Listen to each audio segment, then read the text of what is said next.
Hi viewers, యావత్ ప్రపంచం December 25న Christmas పండుగతో సందడిగా ఉంటే ఈ దేశాల్లో ఆ సందడి కానరాదు. ఒకవైపు ప్రపంచం మొత్తం ఒకరికొకరు గిఫ్టులు, స్వీట్లు పంచుకుంటూ సెలబ్రేషన్ వేడుకల్లో మునిగి తేలుతుంటే ఆయా దేశాలు నిశ్శబ్దంతో నిండి ఉంటాయి. కానీ ఆ దేశాలు కూడా క్రిస్మస్ని ఘనంగా జరుపుకుంటుంది. కానీ ఈ డిసెంబర్ 25న మాత్రం కాదట. మరి ఇంతకీ ఏ రోజు క్రీస్తు పుట్టినరోజుగా సెలబ్రేట్ చేసుకుంటారంటే ప్రపంచంలో చాలా ప్రాంతాలకు క్రిస్మస్ డిసెంబర్ 25న. రష్యా వంటి కొన్ని దేశాల్లో మాత్రం దాదాపు 2 వారాల తర్వాత అంటే జనవరి 7న వస్తుంది. ఆ రోజు వీధులన్నీ నిర్మానుష్యంగా ఉంటాయి. చెప్పాలంటే అక్కడ ఆ రోజు ఓ విరామం లేదా విశ్రాంతి రోజులా మారిపోతుంది చుట్టూ వాతావరణం. పూర్వం మొత్తం దేశాలన్నీ జూలియన్ క్యాలెండర్ని అనుసరించేవి. అయితే 1582లో యూరప్లో ఎక్కువ భాగం కొత్త గ్రెగోరియన్ క్యాలెండర్ను స్వీకరించింది.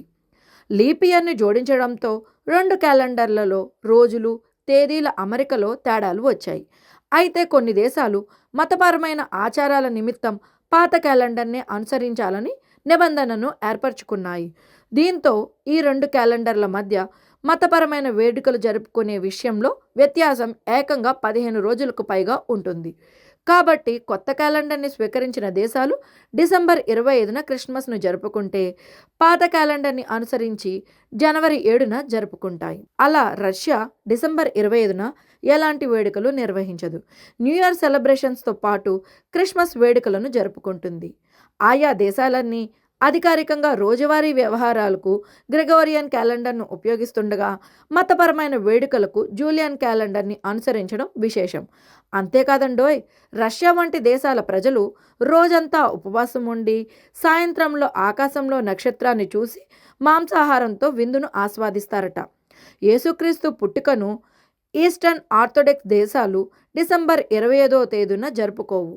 అక్కడ ఈస్టర్న్ ఆర్థోడాక్స్ అంటే క్రైస్తవ మతంలో ఒక ప్రధాన శాఖ. ఇది బైజాంటైన్ సాంప్రదాయాన్ని అనుసరిస్తుంది. మరి డిసెంబర్ 25న కాకుండా జనవరి 7న క్రిస్మస్ జరుపుకునే దేశాలేంటో ఇప్పుడు చూసేద్దాం.